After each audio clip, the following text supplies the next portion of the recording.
The hunting season on Sector 9 of the Galvori Expanse had always been considered straightforward. You find a primitive species, you tag it, you bag it, you bring it back to the research vessel, you study it, you write a report, you collect your credits. Simple, clean, efficient. That was the formula the Vrethkai Hunting Collective had used for 312 consecutive cycles without a single incident worth mentioning. That streak ended on a Tuesday, or what the humans call a Tuesday. The Vrethkai, for their part, called it the day the universe stopped making sense. Commander Drak Volos stood at the center of the hunting bridge, 6 limbs folded behind him in the posture of supreme authority, his 4 amber eyes scanning the blue-green marble rotating slowly on the holographic display before him. Planet designation, Sol 3. Local name, Earth. Threat classification, as filed by the Scout Division, Level 1. Primitive, pre-interstellar, mostly harmless. Mostly. He should have paid more attention to that word. Mostly, sir, said Sub-Hunter Pelg, the youngest member of the crew, whose scales had not yet fully hardened and whose enthusiasm for the job was frankly exhausting. The ground team is ready. Extraction Unit Bravo has positional lock on a singular specimen, bipedal, soft-skinned, completely unaware of our presence. Excellent, said Drak Volos, because what else do you say when everything is going according to plan? What he did not say, and what nobody on that bridge said, because nobody had thought to say it, was, wait, should we maybe read the full report on this species? The one filed by the scout who, notably, never came back? They did not say that. They really should have. The ground team consisted of 4 Vrethkai hunters, fully armored, equipped with neural disruptors, containment webbing, sedation canisters, and the kind of quiet arrogance that only comes from never having failed at anything. Their names were Koro, Yev, Falsh, and the one everyone called Stub, because he had lost 2 of his 6 fingers in an incident nobody talked about. They had captured species from 47 different planets. Creatures with claws, creatures with venom, creatures with 17 rows of teeth and the temperament of a biological grenade. None of that had prepared them for this.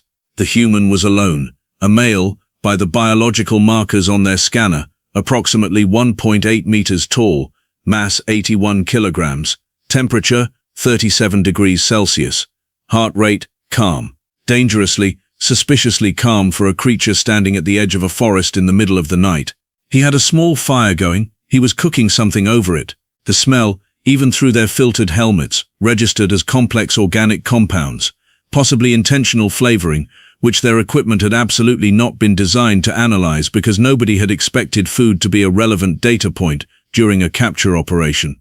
Specimen is stationary, whispered Koro into the team committee. No visible weapons. Define visible, said Stub, because Stub was the only one on the team who had ever read a full mission briefing in his life. No weapons, Koro repeated, with the confidence of someone who had already decided what the answer was before asking the question. They moved in. The neural disruptor fired. It hit the human square in the back. Standard dosage, calibrated for a creature of his mass, designed to produce immediate unconsciousness and full body paralysis in approximately 0.4 seconds. The human flinched. That was it. He flinched, like someone had tapped him on the shoulder. He turned around, looked directly at the 4 fully armored alien hunters standing in his campsite, blinked exactly twice, and said something in his language that the translator unit rendered as, "Ha, well, that's new." There was a long pause. "Hit him again," said Yev. They hit him again. He sat down, not because he was unconscious, because he apparently decided that sitting was the appropriate response to being shot twice with a neural disruptor. He sat down on his log, looked at the 4 of them, and pointed at his fire in what the behavioral analysis module interpreted as an invitation. "He is inviting us to sit," said Falsh slowly. "I can see that," said Koro. "What do we do?" "We are not sitting with the specimen," said Koro, in the tone of a person who was absolutely going to have to explain this moment to his commander in excruciating detail later. They hit him a 3rd time. He wobbled, his head dropped, his eyes closed. Success, finally. Unambiguous success. They wrapped him in containment webbing, loaded him onto the extraction sled, and were back on the ship within 8 minutes. Clean, efficient, professional. Nobody mentioned that he had been smiling when he went under. On board the Vreth Prime, the research vessel that served as the Collective's mobile science platform, the human was placed in containment cell 7.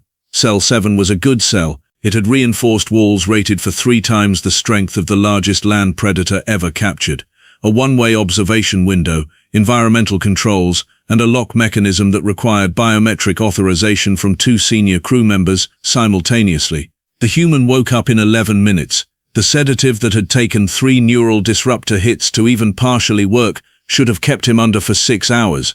11 minutes. Dr. Vrethkai, the ship's chief xenobiologist, was watching through the observation window when it happened. She was a scientist of considerable reputation, 40 years of field experience, 3 published monographs on alien behavioral biology, and the kind of carefully cultivated professional detachment that let her watch a creature wake up in an unfamiliar room without immediately catastrophizing. The professional detachment lasted approximately until the human sat up, looked around the room with calm, methodical attention, appeared to catalogue every surface and corner in a matter of seconds, then looked directly at the one-way observation window and waved. Dr. Vrethkai stepped back from the glass. "He cannot see us," said her assistant, a young researcher named Tovi, who still believed in the orderly operation of the universe. "I know," said Dr. Vrethkai. "The glass is one-way, optically impenetrable." "I know, so he is not actually looking at us. He is looking at his own reflection." "Tovi," said Dr. Vrethkai, "is he waving at his own reflection?" Tovi looked through the window. The human was still waving, slowly, deliberately, with the patient expression of someone who had all the time in the world and knew it. "No," said Tovi. The human then turned away from the window, sat cross-legged on the floor in the center of the cell, placed his hands on his knees, closed his eyes, and appeared to go to sleep again, except that his vital signs did not show sleep. His heart rate was steady. His breathing was slow and controlled. His brain activity, which their sensors barely knew how to interpret because apparently the scout report had not included neurological data, was running at a level that the system flagged as anomalous. Recommend manual review. "He is meditating," said Tovi, reading from his datapad with the tone of someone encountering a word he had not expected to use today. "Yes," said Dr. Vrethkai. "Why is he meditating? I have no idea. Should we be worried?" Dr. Vrethkai looked at the human. The human sat there, completely still, completely quiet, apparently entirely comfortable in the middle of an alien containment cell aboard a ship he had never seen before, having been kidnapped by creatures he had likely never encountered, and his primary response to all of this was to sit down and breathe slowly. "Yes," she said, "I think we should be worried." Commander Drak Volos received the first unusual report 3 hours into the containment period. It came from the engineering team, and it read, in its entirety, "The specimen has removed the ventilation cover in his cell. He appears to be studying the ductwork. We have replaced the cover. He removed it again. We replaced it. He removed it again. We have decided to stop replacing it because we are concerned about where this pattern leads." Drak Volos stared at the report for a long moment. "How?" he said, to no one in particular. "He used his fingernails," said the engineering chief, Brun, appearing at the doorway with the expression of a creature who had been surprised by his job for the very first time. "He used his fingernails to undo the fastening bolts on the ventilation cover. Those bolts require a torque of 47 units to turn." "Yes, sir." "His fingernails are made of what is the material?" "Keratin," said Brun, reading from a datapad. "The same substance as our outer scale plates. Approximately. Softer, technically, but apparently with enough friction and patience sufficient for the task. He has been in there for 3 hours. He is very patient, sir." There was a pause. "Put him somewhere without ventilation covers," said Drak Volos. They moved the human to cell 12, which had no ventilation covers, no visible fixtures of any kind, and walls made of a ceramic composite that nothing short of an industrial cutting tool had ever marked. He scratched his name into the wall with a piece of debris from his own boot sole within the first hour. Just his name, in his own script. Neat, legible, almost decorative, like he was leaving a note, like he was saying, "I was here, and you should know it." Dr. Vrethkai had the letters translated. They spelled out Marcus Vane. "His name," she said. "He signed the wall," said Tovi, who had by this point abandoned any pretense of professional composure and was simply reacting to things in real time. "He signed the wall," she confirmed. "Like a territorial marker, or," said Dr. Vrethkai carefully, "like a signature, like someone who wants you to know they were there on purpose, someone who is not afraid of being remembered." She looked at the name on the wall. Marcus Vane. Written in a cell, on a ship, surrounded by species he had never encountered before, by a creature that should, by every metric they had, be curled in a corner in shock. "Tovi," she said. "Yes, Doctor. Pull the full evolutionary file on this species, not the scout summary, the raw data. That will take some time to compile. I am aware." She looked at Marcus Vane through the glass. He was doing something with the laces of his shoes, taking them out, measuring them with his hands, examining them with the focused attention of a craftsman, evaluating his materials. "Take whatever time you need," she said, "but hurry." The file, when it arrived, was not comforting. It described a species that had, over the course of its evolutionary history, decided that the correct response to being small, fragile, slow, and soft in a world full of things that were large, armored, fast, and had far more teeth, was simply not to accept those limitations. It described a species that had looked at animals 10 times its size and mass, and decided to hunt them anyway, using tools, persistence, and what the file described as an almost pathological refusal to acknowledge when a situation is hopeless. It described a species that had developed something called endurance hunting, which involved chasing prey, not at great speed but at moderate speed for hours, days in some documented cases, not because humans were fast, because they were stubborn, because they could sweat, because they could run until the prey's body simply gave out from exhaustion, and then they would catch it.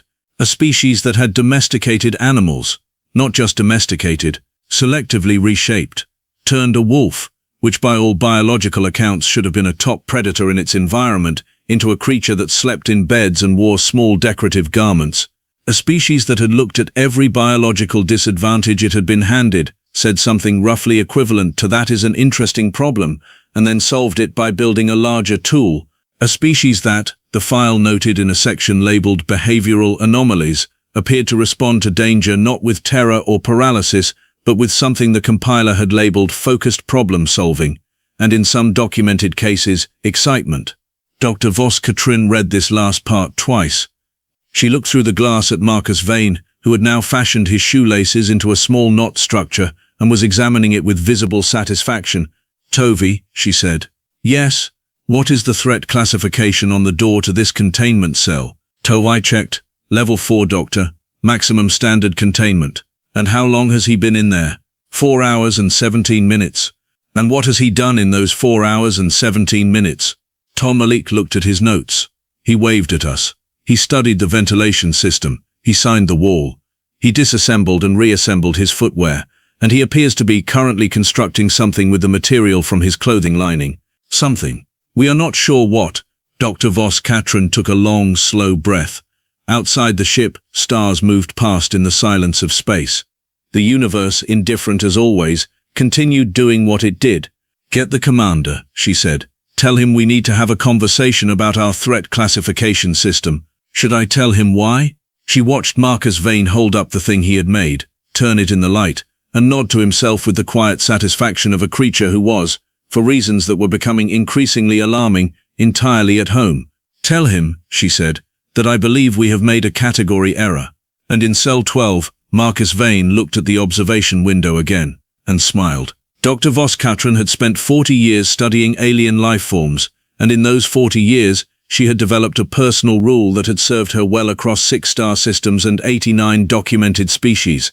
The rule was simple: whatever you think the creature is doing, it is doing something else. She had applied this rule to the venomous Shrell beasts of Mirova 4, who appeared to be sleeping when they were actually mapping thermal signatures. She had applied it to the Lua colonies of Sector 3, who appeared to be eating when they were actually communicating in a chemical language that took her team 3 years to decode. She had applied it, with considerable professional satisfaction, every single time a junior researcher had looked at an alien specimen and said, "It is just sitting there." Nothing in her experience was ever just sitting there. She was applying the rule now, with some urgency, to Marcus Vane. Marcus Vane, who was, technically, just sitting there, cross-legged on the floor of cell 12, hands in his lap, eyes half open. The small knotted construction he had made from his shoelaces sitting beside him like a companion. Peaceful, quiet, utterly, deeply, profoundly suspicious. Commander Drac Volos arrived at the observation deck with the energy of a creature who had been interrupted during his meal and was still deciding whether to be annoyed about it. He looked through the glass. He looked at Marcus Vane. He looked at Dr. Vos-Katrin. "This," he said, Is your emergency? Yes, she said. He is sitting. He is, she agreed. My meal is getting cold, Doctor.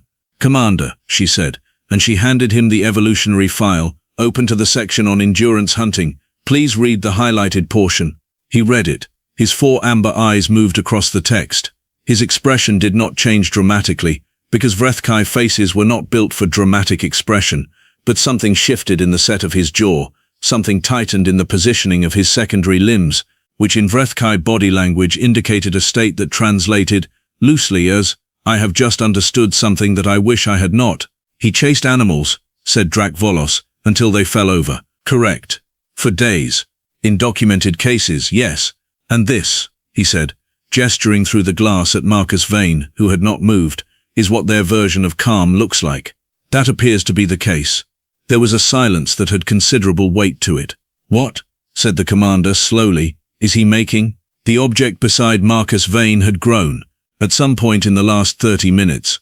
Without any of them noticing the transition, the small knotted shoelace structure had been joined by what appeared to be a carefully bent strip of material from the interior lining of his jacket, shaped into a loose, curved form. Torvi pulled up the magnification feed. He studied it. He cross-referenced it with the structural database. He turned to Dr. Vos Katren with the expression of a researcher who had just encountered an answer he did not like. It is a hinge, he said. Everyone looked at the object again. Why, said Commander Drak Volos, in the careful tone of a person navigating very uncertain ground, does a contained specimen need a hinge? Nobody had a good answer for that.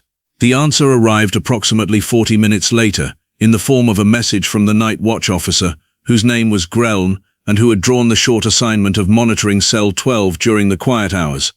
The message read, verbatim, the human is talking. Dr. Vos Katren was back at the observation deck in under 2 minutes. Through the glass, Marcus Vane was indeed talking. Not to anyone visible, not to the walls, not in any direction that suggested he believed someone could hear him. He was simply talking, in a low, even tone, in his own language, with the relaxed cadence of a person who was narrating something. She activated the audio feed and ran it through the translator. The translation was imperfect, full of gaps where the system could not find equivalents for his vocabulary, but what came through was something like this. So the ventilation runs parallel to the exterior wall, which means the structural supports are probably here and here. The door mechanism, based on the sound when it's sealed, uses a magnetic lock with at least 2 locking points top and bottom, which is actually smarter than a single-point system. Whoever built this knows what they are doing. The floor is some kind of ceramic, very hard, good thermal conductivity. The one-way glass is a standard electromagnetic polarization setup. I know because the light has a slight blue shift at the edges, which only happens with polarized fields. He paused. He tilted his head slightly. They are watching again. The vibration pattern in the floor changed about 90 seconds ago. Someone new, heavier than the usual observer. Multiple people. Hello, heavier person. Nice ship. Commander Drak Volos lifted one foot and looked at it. He detected me, the commander said, by the vibration of my footsteps. Yes, said Dr. Vos Katren. Through a ceramic floor, yes, and he has been talking to himself as a way of processing information, building a model of the environment. He has been, said Dr. Vos Katren, choosing her words with some care, doing what his species does. He has been thinking out loud. He has been treating his environment as a problem to be understood. And in 4 hours, Commander, he has built a fairly accurate structural map of this section of the ship, using his eyes, his ears, his hands, and the vibration sensitivity of his feet. Drak Volos looked at Marcus Vane through the glass. Marcus Vane looked back at the glass, in exactly the right spot, at exactly the right angle, and said something the translator rendered as, I think I would like some water, and maybe something to eat, but mostly I would like to know who is in charge, because I have a few questions, and I prefer talking to the decision-maker. There was a very long pause on the observation deck. He wants to negotiate, said Tovi. He is not in a position to negotiate, said Drak Volos. Commander, said Dr. Vos Katren, gently. He is in a cell. He is already half-mapped. He has identified your presence through floor vibrations. He is making objects from his clothing. He has been awake for over 4 hours after a triple-dose neural disruption, and he is requesting a meeting with the person in charge. She paused. I am not certain he knows he is not in a position to negotiate. Another pause. I am not certain, she continued, even more gently, that he is wrong. They gave him water. This was Dr. Voskatran's suggestion, and it was motivated not by kindness but by data. The evolutionary file was very clear that humans, despite being 60% water by mass, frequently forgot to drink enough of it, and a dehydrated human, the file noted with what she felt was unnecessary enthusiasm, was reportedly more irritable, less rational, and slower to reach cooperative behavioral states. A hydrated human was, comparatively, better. Marcus Vane received the water through the delivery slot, looked at it, smelled it, and then drank half of it, keeping the cup. He kept the cup. Why did he keep the cup? Said Greln, the night watch officer, who had not signed up for philosophical questions about alien behavior when he had taken this job. Because, said Dr. Voskatran, the cup is now a resource. It is a cup. To us. To him it is a curved, rigid container, made of some material he has not yet fully analyzed, and it has potential utility that he has not finished calculating. Grelin stared at the observation window. He is going to do something with the cup, isn't he? Almost certainly. Should we take it back? And give him what, instead? Nothing? Then he works with nothing, and in my professional opinion that is actually more alarming than giving him materials. They left him the cup. He did not, in the end, do anything immediately dramatic with the cup. He set it down, looked at it for a while, and then turned toward the glass and said, clearly and calmly, with a directness that the translator managed to convey without any ambiguity at all, I am going to be honest with you. I know this is a ship. I know I have been taken off my planet. I know something hit me in the back that was meant to knock me out. And I know you are watching me right now. He paused. I am not angry. I am curious. There is a difference, and I want you to know that, because if you think I am angry and I am actually curious, we are going to have a communication problem. Dr. Voskatran pressed the audio transmit button before she had fully decided to. Can you hear me? She said. Her translator converted it to his language. She heard the output through the cell speaker. Marcus Vane turned to face the glass directly. His expression shifted, not into fear, not into relief, but into something that her behavioral analysis module struggled to categorize before settling on engaged interest. I can hear you, he said. Your translator is pretty good. Slight timing lag on compound sentences, but honestly impressive for a first contact situation. She almost laughed. She stopped herself. You understand this is a first contact situation. You are aliens. I have been kidnapped. We are talking through a wall. Yes, I would call this first contact. Are you afraid? He considered this with what appeared to be genuine thoughtfulness, the way a person considers a question they find genuinely interesting rather than one they find threatening.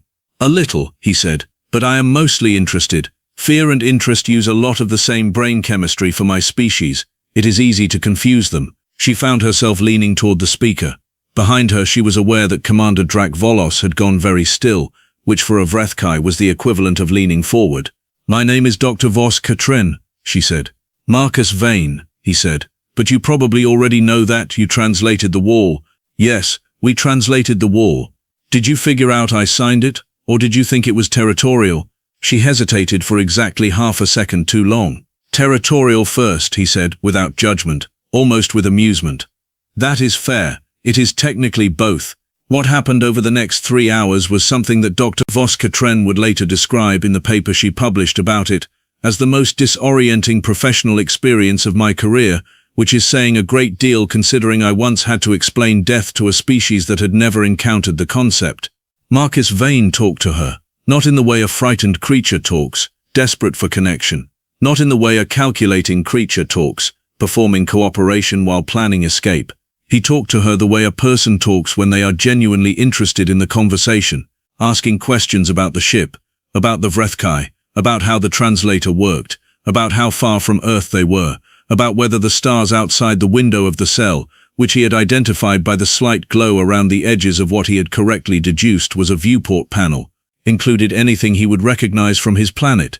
He asked questions, real questions, structural questions, questions that mapped things.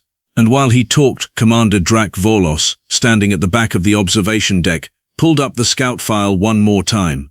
Not the summary, the raw data, the unedited field notes from the team that had done the original survey of Earth, the team that had, notably, not returned. The final entry in those notes was short. It said, "We have been spotted. The specimen we were observing has signaled to others of its kind. There are more of them now. They do not appear alarmed. They appear. The entry ended there. Drac Volos looked at that unfinished word for a long time. He looked through the glass at Marcus Vane, who was in the middle of explaining, with considerable enthusiasm and no apparent distress, the history of human long-distance navigation using stellar positioning, because Dr. Vos-Katren had mentioned the stars, and he had taken it from there naturally, like a creature who followed curiosity the way others follow fear, straight to the edge of every available cliff, and then peered over cheerfully to see what was at the bottom. The last word in the scout file was curious. The scouts had been spotted by a specimen who had not appeared alarmed, who had appeared curious, and who had, presumably, signaled to others. Drac Volos put the file down. He turned to his communications officer. "Run a long-range sensor sweep," he said, quietly. "Standard range, around Earth. Tell me what you see." The sweep took 4 minutes. The result came back in one line. 17 vessels detected in outer orbital range. Non-standard configuration. Propulsion signatures do not match any filed classification. They are not moving. Drac Volos read the result twice. "Not moving," he said. "No, sir. Stationary. All of them, positioned in a widespread pattern. Waiting?" The communications officer, whose name was Neth, and who had excellent instincts, looked at the commander with an expression that said what the sensor read out had not bothered to say out loud. "Not waiting, sir. Watching." In Cell 12, Marcus Vane had stopped talking. He was looking at the viewport panel. Something had changed in his posture. Something small, a shift in the set of his shoulders, a slight lift in his chin, that the behavioral module translated, this time without any uncertainty at all, as recognition. "Dr. Vos-Katren," he said, in a tone that was still pleasant, still warm, still entirely conversational. "I want to be upfront with you about something, because I think you seem like a reasonable person, and I would rather this go well." "Yes," she said. "My people know where I am," he said. "They have known since approximately 40 minutes after you took me. They have been giving you time to figure that out on your own because that is how we do things. We like to let the other party arrive at the information themselves." He paused. "It tends to make the subsequent conversation more productive." The silence on the observation deck had a different quality now, not the silence of confusion. The silence of people who had just finished solving a puzzle and did not entirely like the picture it formed. "Are you threatening us?" said Drac Volos, stepping forward to the speaker. "No," said Marcus Vane, simply and honestly. "I am giving you context. There is a difference.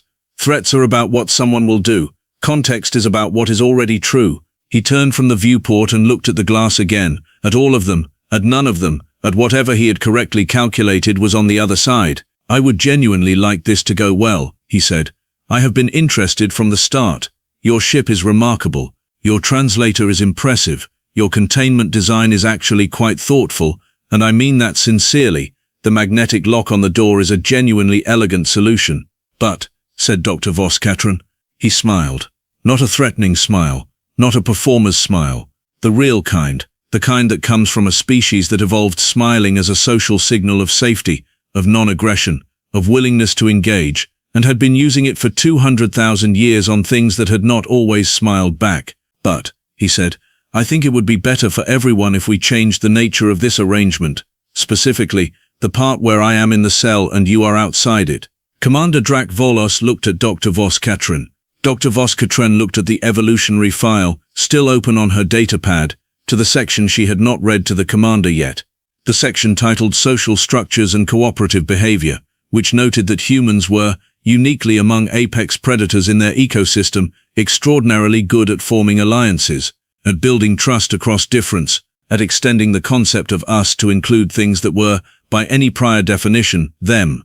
At making friends, the file said, with a frankness that had startled her the first time she read it, out of essentially anything, up to and including former enemies, former prey, and in several documented historical cases, former captors.